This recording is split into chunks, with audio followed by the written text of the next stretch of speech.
What's up, guys? Welcome back to another episode of B is for Build. In today's episode, it's another Oscar fabricating marathon, so I know you guys are going to love it. Earlier today, Oscar and I went off and designed the reservoirs for the different cooling systems. And in today's episode, Oscar's going to be building the reservoir for the air-to-water intercooler, for the main radiator system, and for the turbo cooler. So it's going to be a lot of really cool building stuff, and we're going to explain to you guys kind of how we designed it. He's going to build it out, and we'll show you how it works. It's going to be a good one. Stay tuned.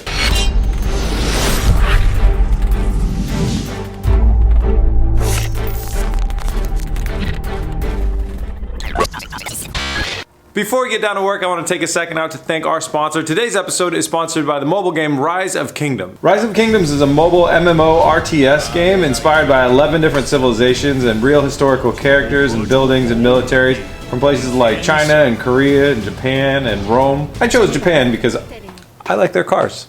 There's a really seamless world map. You can see the different details that I can get here, and then when I zoom in all the way into my own city, you can even get into as far as the details of seeing the little guys train and people fighting. There's totally unrestricted troop movements, unlike other strategy games that you need to like head back to the base before you want to head to another battle. In Rise of Kingdoms, you can change directions and send troops to a different place and anywhere, any battle, anytime. There's no restrictions at all. And it's a multiplayer game, so you can build an alliance with your friends to fight enemies from all over the world. There's no language barriers or cultural differences when it comes to Rise of Kingdoms. So guys, join me and download Rise of Kingdoms today. We can group up together, we can create an alliance and just go destroy everybody. It's gonna be a fun time. Links are down below in the description. Click that link, download the game right now. Huge thanks to Rise of Kingdoms for sponsoring this episode. Now let's get down to work. All right, due to not having the right supplies in the shop, we're not gonna get started on the most important reservoir, which is the engine reservoir. That goes in the center over there. We're gonna get started on the heat exchanger reservoir. And we designed something pretty trick for this. All right, so if you didn't guess, I'm pointing the camera in this area because that's where we're building the reservoir. So this reservoir, the first one we're getting started on is for the air-to-water intercooler. So we have a heat exchanger over here and a heat exchanger over here. Air-to-water intercooler goes right about here, and you have to cycle water through the whole system. But also for drag racing, sometimes you want to be able to cycle chilled water just straight through your air-to-water intercooler without using the heat exchangers. So we're keeping that in mind. What we're going to be doing is building a box that kind of is starts from the height down here, comes out around here, triangulates this, and then it also is going to have some offshoot fins that go over to here to block tire debris and other stuff outside of the car. Also, just more aluminum is good. It all acts kind of as a heat sink and helps cool things down and stuff like that. But also, what the top of it will be is kind of a tray, so we can fill it with dry ice if we want to like super chill our water that goes through our intercooler. At least that's the idea. So Oscar's going to go ahead and use some, cardboard aided drafting and get to drafting up a mock-up of this thing, and then we'll start cutting aluminum.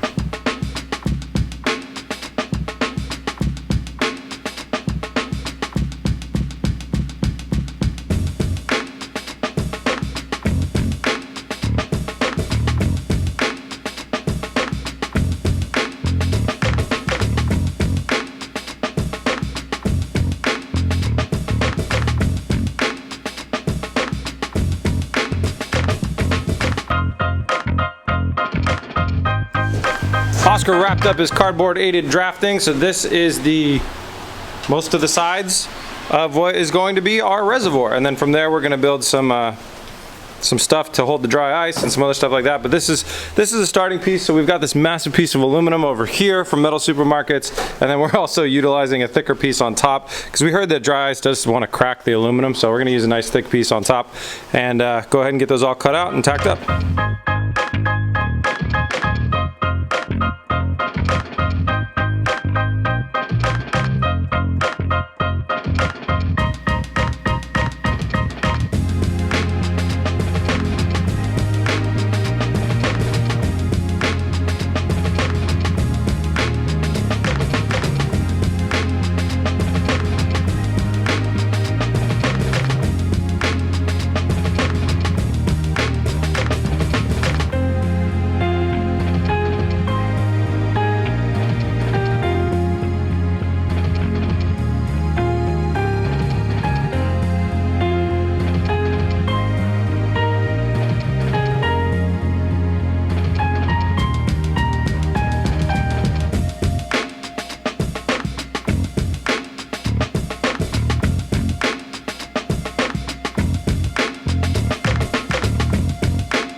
Oscar finished up stage 1 of the air to water reservoir. So this thing's pretty badass. It fits right here, kind of goes down here. It's going to mount over here and mount right there. And you guys may be wondering what this shelf is for. We are indeed going to stack dry ice in here. So we're going to build some sort of like a hatch or a lid or something so it doesn't fly out when we're drag racing. But for drag racing and dynoing, we could stack this thing full of dry ice. Now it's made out of all aluminum because aluminum is really good at distributing hot or cold. Temperature changes, basically aluminum is great at that. So if you stack a bunch of dry ice right here, it's going to get distributed through the whole thing. This whole thing will become very, very cold, and then make the water inside it very cold, which is really good for our air to water intercooler because then it brings down our air temps going into the engine very, very well. And that actually is a huge horsepower boost for you guys that don't know. Bringing down the air temperatures in your engine is really, really big horsepower gains. So the next thing that we're going to do is we need to weld on a -12 bung so we can you know, plumb this thing to our system, and then we need to weld in one of our Mishimoto radiator filler caps so we have a way to put water in it and relieve pressure.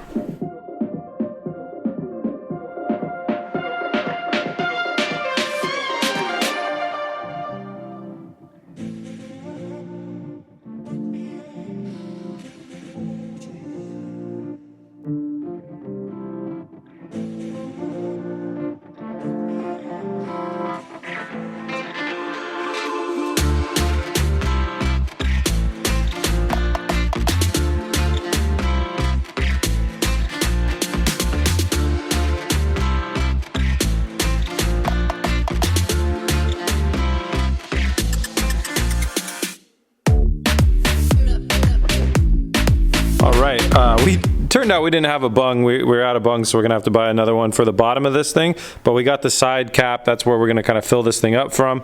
That's installed, and Oscar went ahead and built a nice little kind of ledge there that's going to bolt into the car there. He's going to trim that up. We're going to add one more tab on the bottom corner right there, and then another one up there, and then not right now, but later on, we've actually decided we're going to cut this top part off because what happened was when aluminum gets really hot when you're welding it, it tends to want to warp. So it's warping all over the place on Oscar. So we've actually come up with an alternate idea that is going to look, I think, better and have like stronger edges, and it won't warp on him when he's welding it. So we're going to, oh, you know what? We could stitch weld that too, so it won't be as, okay. Anyways, we'll show you guys that when we jump into that. But for now, we kind of want to get this wrapped up so we can move on. So he's going to go ahead and do the tabs, finish that mounting bracket over there, and then that thing's done for now.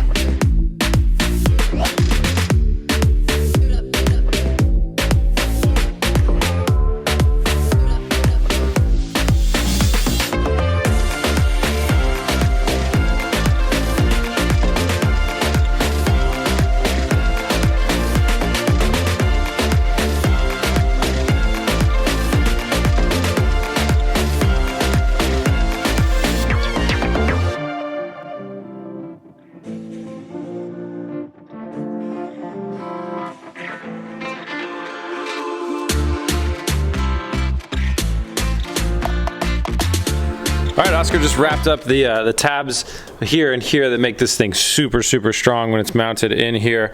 And we don't have the metal yet to work on the top of that, so we'll worry about that later. So the next thing is our main engine reservoir. That's a piece that we decided we're gonna build out of mainly 3x2 square rail that goes right underneath that rear window area right here. It's gonna run across, and it's actually gonna come up over here to kind of cover up some of the char marks, but also get us a really nice high point where we can also have water in there as well, help prevent sloshing around and stuff. So it's a big piece that we got to build. It's pretty intricate. Oscar's gonna go ahead and get started now. It goes straight across that way, and then it's actually gonna slant in, and then it's also got to slant up and out that way. A lot of different angles and stuff on this one.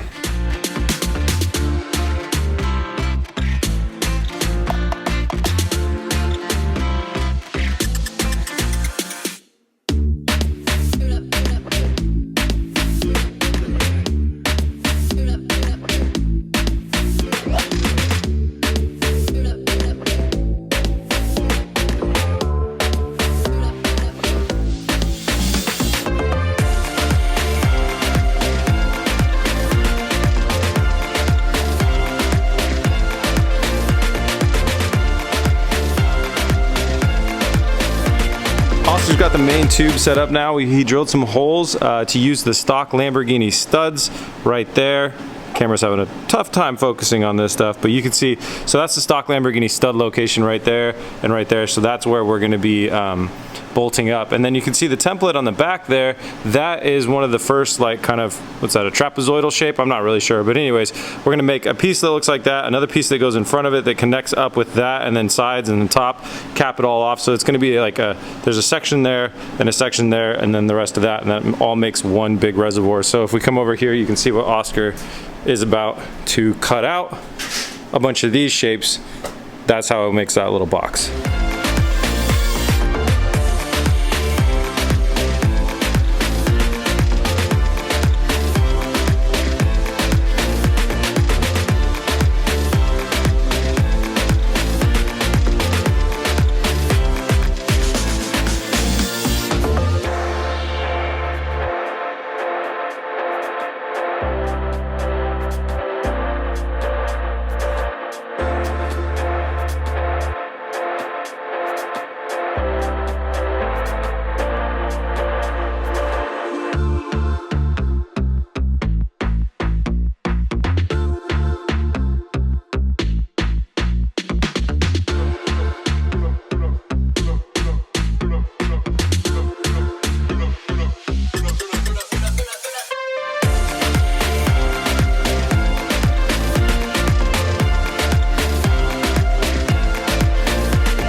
Give you guys a status update on what Oscar's been working on. So he's got the holes that go through the center of the thing. So we use some tubing, then it's got a backing to hold onto the screw. So if we flip this over, you can see that there's a much larger piece of tube inside here that's nice, and it's connected up to the whole thing.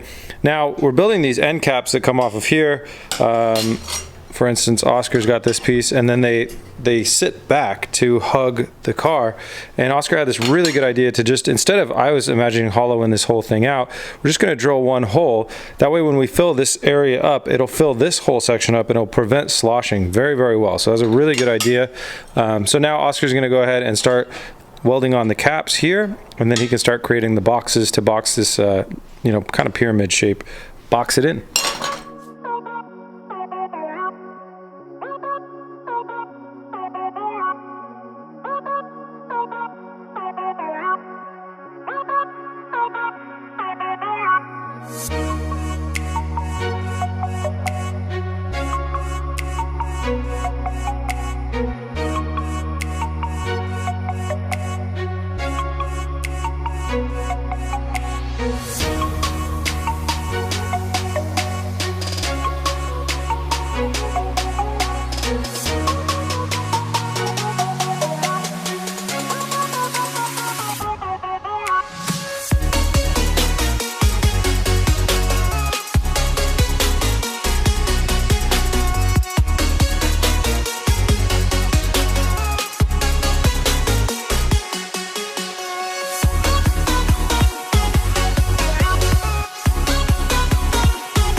right, Oscar just finished welding in that bung, so that, besides, until we get our filler next, that finalizes this piece. So it's time to start looking at plumbing. So next thing Oscar's going to do is build a bracket for our water pump so we can mount the water pump in there.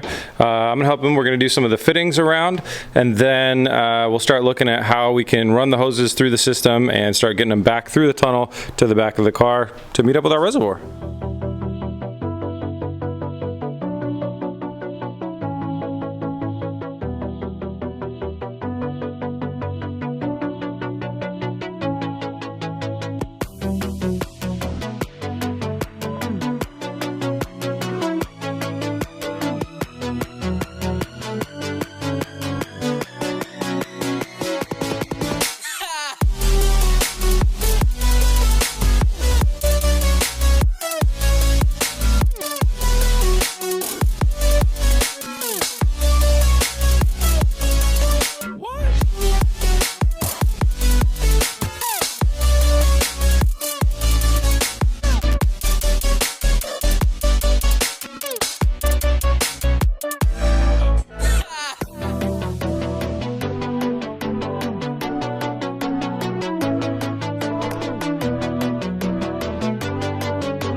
Voila! Oscar's doing a great job with progressing on this. So he's got his this is our electric water pump right here. It's like very heavy duty, pretty insane. This was actually provided to us by ETS, Extreme Turbo Systems, so huge shout out to those guys. Thanks for that. This is the one that we're using for our engine, obviously, because it's attached to all our radiators right here. So Oscar built some supports into that plate that he built, and then he started doing the plumbing of the actual hoses. So that hosing goes into there, comes out there. Now some people did comment, they were like, man, your fluids are just gonna they're gonna take the path of least resistance. This is a dual pass radiator given to us by Mishimoto. So the fluid has to go to this end, then it will go up, then it will go back, down, through here, through there, and then back. And what we just realized is, so we have the heater core hoses, and we know we needed to tap into these. We have one hot and one cold. What we just realized is the rubber is the same size rubber as the Dash 12 rubber that's inside all of our lines. So it's not steel braided, but that should still be totally okay for a system like this. So we're going to actually attach some Dash 12 fittings onto the back of these and convert them into AN. And then we have our T's that are right, if I can grab one, they're right here before they head back. So that's how it tees into the cooler system. So yes, this car will have a heater. Eventually, it will also have air conditioning. We got that all planned out, but we're making that a low priority before SEMA. So Oscar's gonna go ahead and tee into those two things and lift the car up and then do a shoot all the way back towards the engine area.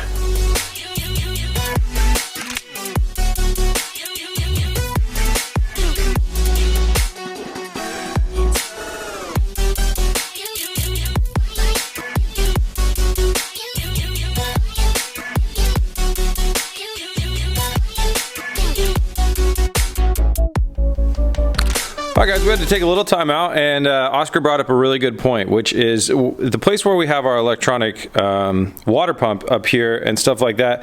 There is a possibility that if there are no check valves or one-way valves inside the HVAC system for this car, that because so the water's going to flow at the path of least resistance, give or take a little bit, because also water likes to draw. The hot water wants to go towards the cold water wants to go towards hot water. So you got to, give a little cushioning for that little tidbit of science there. But anyways, knowing that, what could happen is if there isn't a check valve on the return line, the water could just get pushed in a circle. So essentially it would pull from inside the heater core, go into our pump through the radiators, and then instead of going back, it would use the T to go up and into the heater core again, completing the circle, and it would just go in a circle up here. That would be very bad. We wouldn't cool our engine. So we need to have a little fun and do a little Lamborghini science experiment, and we got to double check and make sure that our heater core here, our HVAC system for the Lamborghini has, well, it's not really HVAC, I think it's just a heater core, has like a check valve or a one-way valve, then make sure that one of these lines cannot let water go back up into it. So we're going to go ahead and fill a tub full of water. We're going to hook up one of our electric water pumps. We're going to run a little bit of temporary plumbing to it. We're going to hit a button and just see what happens.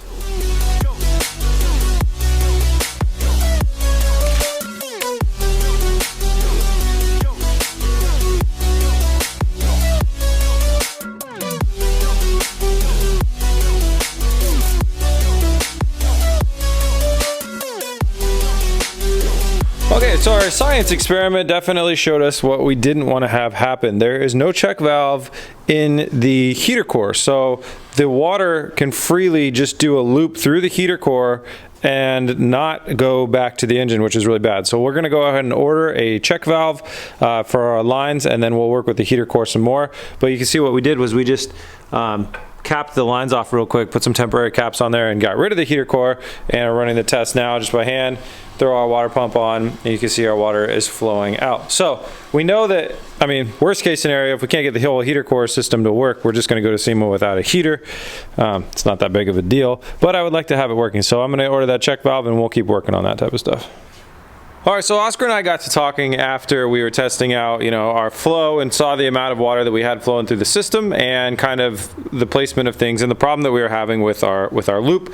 We got to doing some diagramming and stuff like that, and we figured out, one of the main issues that we have is that our pump is kind of in the wrong area in relation to this cross. So the pump kind of tees in the wrong spot, and we'd like to change that. So we're actually gonna, you could fix this with hoses, but then our hoses would have a little bit of extra looping in them and we don't need to. So we're actually just gonna go ahead and move the pump. So Oscar is gonna go ahead and actually detach that, kind of cut those welds from there, and we're gonna move the pump under into our tunnel area and catch the water as it's coming from the engine. We're gonna catch it right there, and then we're gonna pump through the heater core and the rest of the stuff, and then we're gonna bring it back, and we've decided we're actually gonna add another pump, which we'll show you a little bit later. We're going to add another pump in the back, because I've talked to some experts that do this type of water cooling with mid-engine and rear-engine cars, Porsches in particular, and they said, you might get away with one pump, but two pumps is going to be better. So I figured, you know what, they're a lot quieter than I expected it to be, so we're just going to go ahead and use two pumps on this for the main engine cooling system. So Oscar's going to go ahead and lift the car up and find some real estate for that pump and relocate it.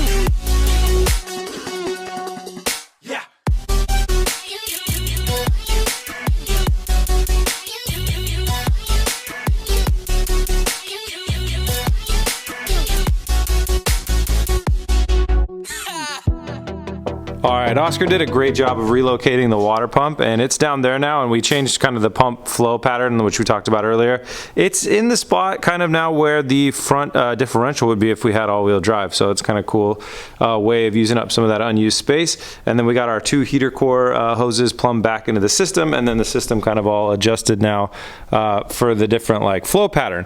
So now I'm going to do something we should have done before we did all this work in the front here, which is tidy up the cabling, and then I'm going to try and hack the airlift system.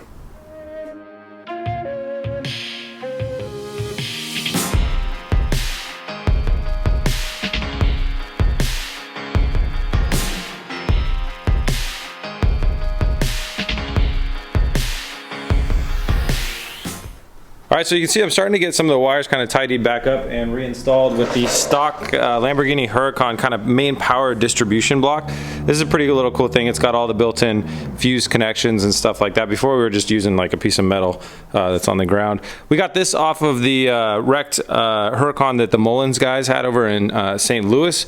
So shout out to Mullins. I'm going to put a link in the description to their website. Thanks for hooking us up with this. The way that this works is pretty cool. So all of these things you can see, this is the main power lug. This plugs into the battery, runs over here, bolts into this distribution plate. Everything is fused here, and as long as that fuse doesn't blow, then power goes to all of these things in the car all the time. There's another lug over here that goes to power some different stuff like the starter and stuff like that. I think it might actually be more injector related. I don't know, something that kind of immobilizes the car. And it's bridged by this little guy that's part of the SRS system. So this guy, if the car thinks it's in an accident, is going to not make the connection between its two prongs, and then you won't have power sent across, you won't have power out to that cable. So we don't have this though, so we need to bypass it. So I'm going to go ahead and go cut a piece of metal that's exactly this size with those holes in it, and we're going to bolt it in across here. That way we can actually, I might be able to save myself some time and just bolt directly to this.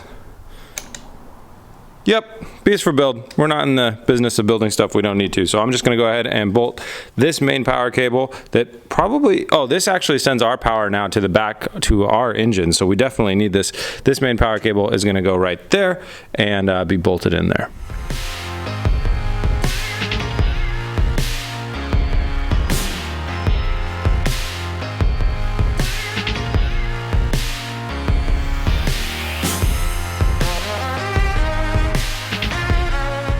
All right, I got all the wires as cleaned up as we can. I can't really start bolting stuff down and fastening it down because we still have to do a full weld out on a lot of this stuff. So the wires need to be a little bit more mobile. Hence why we have some flying around there. So I want to continue, but I kind of hit a stopping point. I need the right battery. So we've been using the wrong battery, just something we found around in the shop. But now we have the right Lamborghini battery connections. I need to get a battery that's the same size as a Lamborghini battery. So I'm going to run to the store real quick. I got a battery and got it in here. If it looks a little cramped, don't worry. That is exactly how they look in a stock Lamborghini. Trust me, I checked mine to get the measurements for the battery. So this battery is the same dimensions as a stock Lamborghini battery. So our hot lead's gonna come in right here, and now I need to mount our ground. So our ground is probably gonna mount down to here. I think that'll be a good spot. Nice spot that I can drill through and put a nut and a bolt through, then go on to here, and then I'm gonna be able to run this cable right here that goes into like some sort of weird Lamborghini smart charging thing that I don't know what it is, but it's best to plug in all the stuff that we can. So that will be that, and then I could start hacking into the air ride system.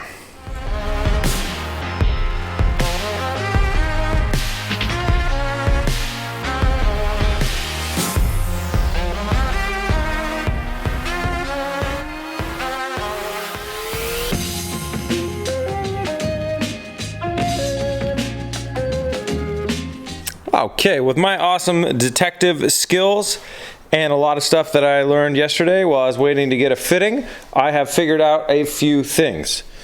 These are the wires to go to the pump. These are some of the wires that control some of the actuators. The pump pumps air through here, out here, into the pump tank, which holds the PSI. So the way that this works is the Lamborghini computer normally turns on the pump, tells it to pump that up. When the tank reaches a certain PSI, it says, I'm there, because it has a pressure sensor in it, and it turns the pump off. Then when you hit the air lift, it sends the pressure from the pump back up the right and left into the right and left shock. Now, here's the reason we can't do that. The Lamborghini system is really mad because of all the other stuff we're missing, so it will never turn on. If we were to pressurize a reservoir tank on our own, we would never know the pressure of it unless we installed a gauge and did a bunch of stuff that, frankly, I don't want to do. If you overpressurize it, it would make a bomb, so that doesn't sound like a good idea. So here's the thing that I came up with. I'm gonna wire a switch to turn on the pump.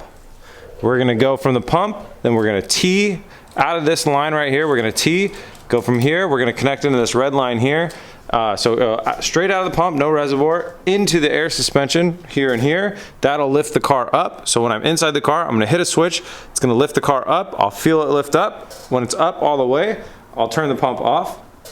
And then I'm gonna build another switch that will power the pump release, which used to be, this is where it gets complicated. Ground, left air out, right air out. That actually used to be, that's these two things right here. That actually used to be the switch where you'd say, hey, air me up. It would take the reservoir right here that was like highly charged with air. It would shoot the air back in through here and up here and up here. And then it would charge those two things. Instead, we're gonna use those as a way to exhaust the air out of the suspension. I bet I lost you guys there, but I hacked it. I figured it out, guys. We're using the thing that it thought would lift it up to bring it back down, and the way it lifts it up is a thing that it used to think stored high pressured air. I'm gonna go ahead and wire in some switches and I'll show you how it works.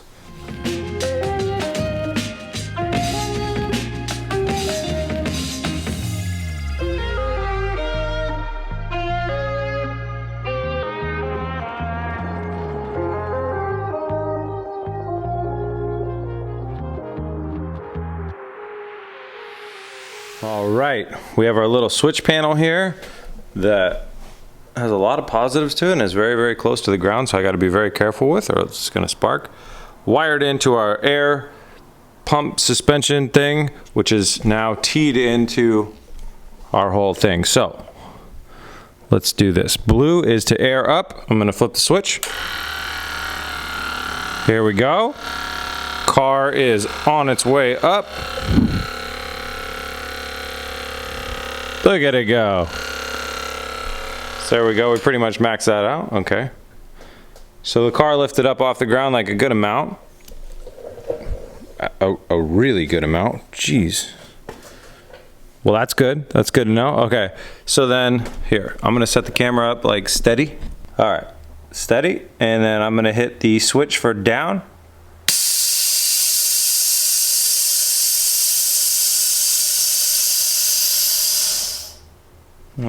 Pretty cool. We're back down to the ground. All the way down and air back out. So our little switch panel works. So that's still up. I'm going to switch that down and do it again.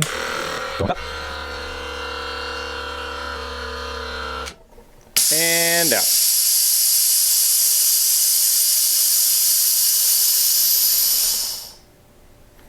Sweet. So if it's not obvious, the game plan is I'm going to take that switch panel, I'm going to run it into the interior where I can reach it from the driving position, and the game plan is going to be that we're going to take the stock Lamborghini suspension, the springs, we're going to lower those springs down a little bit, either by ordering a set of lowering springs, which I'm not even sure if they exist, or we might just take the cutoff wheel to these ones and we'll lower them down a little bit more so we can get that really, really low, you know, stance that we're looking for drag racing and highway driving and stuff like that. And then for like kind of city driving around driveways and different things like that, we'll go ahead and air up. We'll hit the button, air up the suspension and drive around like that. That's the game plan. Alright guys, and with that, that is a wrap. Thank you so much for watching. Remember, head over to BSforBuild.com if you want to get some merch. We got hoodies in the triple stack version, the gray BS for Build, black BS for Build, and the Huracan Phase 1.